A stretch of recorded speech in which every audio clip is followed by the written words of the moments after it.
Hi, నమస్తే. కార్మిక కర్షక భారతి వ్యూవర్స్ అందరికీ స్వాగతం, సుస్వాగతం. మీకు ఒక మంచి వీడియో తీసుకొచ్చేసా. ఈ యొక్క వీడియోని స్కిప్ చేయకుండా పూర్తి వీడియో చూసి నచ్చితే సబ్స్క్రైబ్ చేయండి. సబ్స్క్రైబ్ చేసేవాళ్ళు షేర్ చేసి, లైక్ చేసి కింద కామెంట్ బాక్స్లో మీ యొక్క అభిప్రాయాన్ని తెలపగలరు. మీ వీరమణి రవీందర్రావు. ఇక అసలు విషయానికి వస్తే, మన యొక్క తెలంగాణ రాష్ట్ర ముఖ్యమంత్రి రేవంత్ రెడ్డి గారు ఈ మధ్యకాలంలో మాట్లాడినటువంటి మాటలు ఏ విధంగా ఉన్నాయంటే, తన యొక్క పరిపాలనలో చాతగానటువంటి విధానాన్ని బయటపడుతున్నటువంటి పరిస్థితి. ఈ యొక్క తెలంగాణ రాష్ట్రం యొక్క భవిష్యత్తును కాపాడాల్సినటువంటి వ్యక్తి, ఒక పెద్దన్నగా ఉండవలసినటువంటి వ్యక్తి, ఈ తెలంగాణ రాష్ట్రం యొక్క భవిష్యత్తుని దెబ్బతీసేలాగా, ఈ దేశంలో ఈ యొక్క తెలంగాణ యొక్క పరువు ప్రతిష్ట గౌరవాన్ని దెబ్బతీసేలాగా వారు మాట్లాడటం మీద ఈ తెలంగాణ ప్రాంతంలో ఉన్నటువంటి ఈ తెలంగాణ వాదుల యొక్క నమ్మకాన్ని వమ్ము చేసినటువంటి ఈ యొక్క మన ముఖ్యమంత్రి రేవంత్ రెడ్డి గారి మాటల మీద ఒక పెద్ద చర్చ జరుగుతున్నది. ఆ చర్చకు సంబంధించినటువంటి విషయాలని మేము ముందుకు తీసుకురావడం కోసం ప్రయత్నం చేస్తున్నాం. ఈ యొక్క వీడియోను మీరు పూర్తిగా చూడండి. రాష్ట్రం ఆర్థికంగా బాగలేదు, అప్పు పుడతలేదు, అనా పైసా ఎవడు ఇస్తలేడు, ఎవడు బజార్లో నమ్మడం లేదు, ఎవడు ఢిల్లీకి పోతే అపాయింట్మెంట్ కూడా ఇస్తలేడు, వీడు వస్తే చెప్పులు కూడా ఎత్తుకపోతాడేమో అన్నట్టుగా. खत्म, बाय बाय, टाटा, गुड बाय, गया. నరుడా కోరుకో, నీకన్నీ ప్రసాదిస్తున్నానని చెప్పాడు. ఎన్నికలు అయిపోయిన తర్వాత 15 రోజులు కూడా కాకుండానే నేను ఆర్థికంగా దివాలా తీశాను, నా దగ్గర ₹1 కూడా లేదు, ప్రభుత్వాన్ని నడపడం నాకు చేత కాదు, ఉద్యోగుల జీతభత్యాలు కూడా వచ్చే నెలలో ఎలా ఇవ్వాలో నాకు తెలియకుండా ఉంది, కనుక ప్రజలే భరించాలి, ప్రజలే నడిపించాలి, ప్రజలే డబ్బు నాకు ఇవ్వాలి, ప్రజల సలహాలు ఇవ్వాలి అని ప్రజల మీద పడ్డాడు. ఇది బహుశా నాకు తెలిసినంత వరకు భారతదేశ చరిత్రలో ఏ రాష్ట్ర ప్రభుత్వం కూడా అధికారపూర్వకంగా నేను దివాలా తీశాను అని ప్రకటించుకున్నటువంటి సందర్భం ఇంతవరకు కని విని ఎరుగు. ప్రధానంగా అధికారం రాకముందు ప్రతిపక్ష నాయకుడు హోదాలో ఉన్నప్పుడు కాంగ్రెస్ ఒక బాధ్యత కలిగేటువంటి వ్యక్తిగా రాష్ట్ర పిసిసి అధ్యక్షుడిగా ఉన్నప్పుడు ఈ యొక్క తెలంగాణలో కాంగ్రెస్ అధికారం తీసుకురావడం కోసం అనేక హామీలు ఇచ్చేసి, హామీలను అమలు చేయడం కోసం 100 రోజుల్లో ఈ హామీలు అమలు చేస్తా అని మభ్యపెట్టినటువంటి పరిస్థితి. ఈ తెలంగాణ ప్రజలు కూడా నమ్మినటువంటి ఈ స్థితిలో వారు ఓట్లు వేయటం, గెలిపేయడం జరిగింది. ఒక పిసిసి అధ్యక్షుడిగానే కాకుండా కేంద్ర నాయకత్వాన్ని కూడా తీసుకొచ్చేసి ప్రియాంక గాంధీ ద్వారా, రాహుల్ గాంధీతో, సోనియా గాంధీతో అనేక హామీలను ఈ యొక్క తెలంగాణలో ఇచ్చినటువంటి పరిస్థితి మనందరికీ తెలుసు. ఆ యొక్క నమ్మకంతో ప్రజలు కాంగ్రెస్ అధికారంకి వస్తే మా యొక్క జీవితాలు బాగుపడతాయి అన్నటువంటి నమ్మకంతో ఓట్లేసినటువంటి ఈ యొక్క ప్రజలను నమ్మకాన్ని వమ్ము చేస్తూ ఇవాళ తను మాట్లాడేటువంటి మాటలు, 100 రోజుల్లో అమలు చేస్తున్నటువంటి విషయం చెప్పినటువంటి మాటలు, 6 గ్యారంటీలు, 420 హామీలు అమలు చేయడమే కాకుండా ఒక 420 అనేటువంటి పదాన్ని వాడాల్సినటువంటి పరిస్థితిగా వచ్చేటువంటి స్థితిని ఇవాళ రేవంత్ రెడ్డి గారు మాట్లాడుతున్న మాటలు ఈ యొక్క రాష్ట్ర ప్రజలను ఒక గౌరవాన్ని దిగజారేలాగా చేస్తున్నటువంటి పరిస్థితి. ప్రధానంగా వారు ఇప్పటివరకు ఇచ్చినటువంటి హామీలు, రైతుల విషయానికి వస్తే రైతు బంధు ఒకటి ఎగ్గొట్టారు, రెండోది ఇవ్వలేదు. అతి కొద్ది మందికి 2 ఎకరాలు 3 ఎకరాలు ఉన్నటువంటి వాళ్ళకి ఇచ్చారు, మిగతా వాళ్ళకి ఎవరికి ఇవ్వలేదు.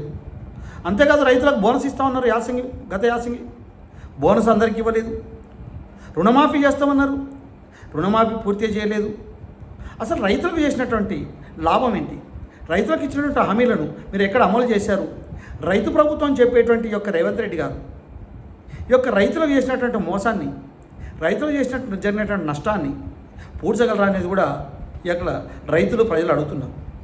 ఇవాళ ప్రతిపక్షాలు నిజంగా ఏదైనా అడిగితే ప్రతిపక్షాలు గగ్గోలు పెడుతున్నాయి, ప్రతిపక్షాలు దుమ్మెత్తిపోస్తున్నాయి అనేటువంటి మాట్లాడుతున్నారు, కానీ వాస్తవాలను ప్రజల్లోకి వెళ్తే కానీ అర్థం కానటువంటి పరిస్థితి. ఇవాళ రైతులు పండించినటువంటి పంటకి కొనుగోలు లేక రోడ్ల మీద, కళ్ళాలలో తడిసినటువంటి పరిస్థితి కూడా ఉంది. దాన్ని మేము కొన్నాము, 50% కొన్నాము, 70% కొన్నాము, ప్రతి గింజ కొంటాము అంటే మాటలు చెప్తున్నటువంటి పరిస్థితి ఉన్నది. కానీ ఎక్కడ కూడా ఏ రైతుకు కూడా వాళ్ళు ఇచ్చినటువంటి హామీ ఇవాళ గత 2 సంవత్సరాలు కావస్తున్నటువంటి పరిస్థితుల్లో రైతులకు ఇచ్చినటువంటి ఏ ఒక్క హామీని కూడా రుణమాఫీ చేయలేదు, రైతు బంధు ఇవ్వలేదు, రైతు భరోసా లేదు, బోనస్ ఇవ్వలేదు.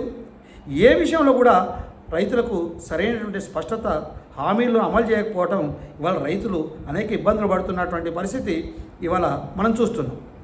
అంతేకాదు మహిళలకు 2,500 రూపాయలు ఇస్తామని, చదువుకున్న ఆడపిల్లలకి స్కూటీ ఇస్తామని, పెన్షన్ పెంచుతామని అనేక హామీలు ఇచ్చినటువంటి ఏ ఒక్క హామీలు కూడా, అందుకే ప్రతిపక్షాలు ఈ మధ్యకాలంలో మనం చూస్తున్నాం 6 గ్యారెంటీలు 420, 6 గ్యారెంటీలు 420 అనేటువంటి పదాన్ని వాడుతున్నటువంటి ఈ పరిస్థితుల్లో ఇవాళ రేవంత్ రెడ్డి గారు ఈ మధ్యకాలంలోనే అధికారంకి వచ్చిన కొద్ది రోజుల్లోనే ఒక మాట మాట్లాడారు.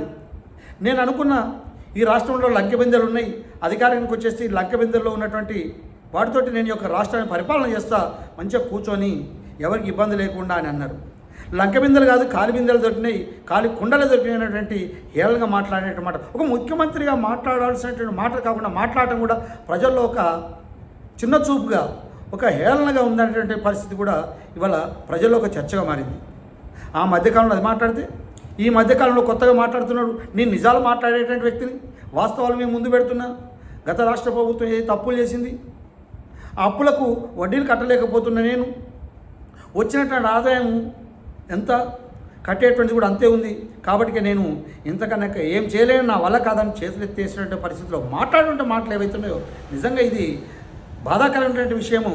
వారికి నిజంగా అధికారాన్ని నడపడంలో, ఈ యొక్క వ్యవస్థను నడపడంలో పూర్తిగా ఫెయిల్యూర్ అయింది అనుకోవాలా, లేదా వాస్తవాలు తెలిసి కూడా కప్పిపుచ్చడం అనేది కూడా అర్థం కానటువంటి పరిస్థితి. నిజంగా అధికారం రాకముందు ఈ యొక్క రాష్ట్ర ఆర్థిక పరిస్థితి, రాష్ట్రం ఎంత అప్పు ఉంది, రాష్ట్ర అభివృద్ధికి ఎంత అవసరము, ఎంత ఇన్కమ్ ఉందనేటువంటి విషయం తెలియకుండా మీరు హామీలు ఇచ్చిండ్రా? ఇచ్చినటువంటి హామీలు ఎవరిని అడిగిచ్చారు? హామీలు అమలు చేయడంలో కేంద్ర ప్రభుత్వం మీద నిందలు వేయటం, కేంద్ర ప్రభుత్వం అప్పులు ఇవ్వట్లేదు, కేంద్ర ప్రభుత్వానికి వెళ్తే చెప్పులు దొంగగా నన్ను ట్రీట్ చేస్తున్నటువంటి పదం ఏదైతే బాధాకరమైనటువంటి విషయం, ఈ యొక్క పదాన్ని కేంద్రం మీద పెట్టడం కానీ ఇంకోటి కానీ ఈ యొక్క తెలంగాణ రాష్ట్ర ప్రజల యొక్క తలను తాకట్టు పెట్టి మీరు మాట్లాడుతున్నటువంటి విషయం, తెలంగాణ ఆత్మ గౌరవాన్ని మీరు తలవంచేలాగా చేస్తున్నారు. ఇది మీకు తగదనేటువంటి విషయాన్ని కూడా ప్రతిపక్షాలు, ప్రజలు మీకు హెచ్చరిస్తున్నారు. ఇది మంచి పద్ధతి కాదు. మీ యొక్క పరిపాలన మీకు చేత కాకపోతే, మీరు చేసేటువంటి విధానంలో చేత కాకపోతే, మీరు దానికి సవరణ చేసుకునేటువంటి విధానం ఏదైనా ఆలోచించండి. కానీ ఈ తెలంగాణ యొక్క ఆత్మ గౌరవాన్ని తాకట్టు పెట్టేటువంటి మాటలు మీరు ఏదైతే మాట్లాడుతున్నారో, గత ప్రభుత్వం మీద ఏదైతే చూసినాం, ప్రభుత్వం అప్పులు చేసింది నేను ఏం చేయాలి, ఆ ప్రభుత్వం ఇది చేసింది నేనేం చేయాలి, ఏ మాటతోటి ఎవరి నమ్మకంతో మీరు హామీలు ఇచ్చారు, హామీలు అమలు చేయలేకపోతే మీరు తప్పుకోండి మీరు అనేటువంటి ప్రజల్లో వచ్చేటువంటి ఒక పెద్ద చర్చకు వచ్చింది, ప్రజల్లో ఒక వ్యతిరేకత వచ్చింది. గ్రామాల్లో వెళ్తే ప్రజలు ఈ యొక్క విషయాల్ని వాళ్ళు ఏదైతే చాటుతున్నారనే విషయాన్ని కూడా మేము మీ ముందుకు తీసుకురాక తప్పట్లేదు. కారణం మీరు మాట్లాడుతున్నటువంటి మాటలు ఏదైతే ఉందో, అప్పులు పుట్టట్లేదు, బ్యాంకు వాడి దగ్గర రానిట్లేదు, 2 రూపాయల వడ్డీ, 10 రూపాయల వడ్డీ, ఏదో వడ్డీ వ్యాపారం చేసేట రాష్ట్ర ప్రభుత్వం అంటే వడ్డీ వ్యాపారమా? రాష్ట్ర ప్రభుత్వం లేక ఉద్యోగస్తులకు రావాల్సినటువంటి పెండింగ్ బకాయిలు రావాలంటే అడిగితే లేదంటారు. రిటైర్డ్ అయినటువంటి ఉద్యోగస్తులకు రావాల్సిన బకాయిలు ఇవ్వలేరు, మీరు డిఏలు ఇవ్వలేరు. ఇవన్నీ కూడా మీరు ఇవ్వలేని పరిస్థితుల్లో, మీరు ఇవ్వడానికి అవకాశం లేని పరిస్థితుల్లో మీరు ఎందుకు హామీలు ఇచ్చారు? మీకు పరిపాలన ఈ విధంగా ఉంటుందన్న విషయం మీకు అనుభవం లేక మీరు ఆనాడు ఇచ్చామేమో, మా వల్ల కాదు, మేము ఇచ్చినటువంటి హామీలను మేము నెరవేర్చలేకపోతున్నాం, ఉన్నటువంటి పరిస్థితి ఇది, మేము ఇచ్చినటువంటి హామీలను మేము ఎత్తేస్తున్నాం, ఈ పరిపాలన దీంతో ఈ విధంగా సాగనంపుతాం, సరిచేస్తాం, నడిపిస్తాం అనేటువంటి మాట మీరు చెప్పిన ప్రజలకు ఒక పద్ధతిగా ఉంటుంది. తప్పును ఒప్పుకొనైనా సరే మేము చేసినటువంటి హామీలను ఇవ్వలేకపోతున్నాం చెప్పండి. కానీ మభ్యపెట్టి ఇంకా మాట్లాడుతూ ప్రజలను మోసం చేసేటువంటి విధానం సరైనది కాదన్నది కూడా ఇవాళ ప్రజల్లో ఒక చర్చ జరుగుతున్నది.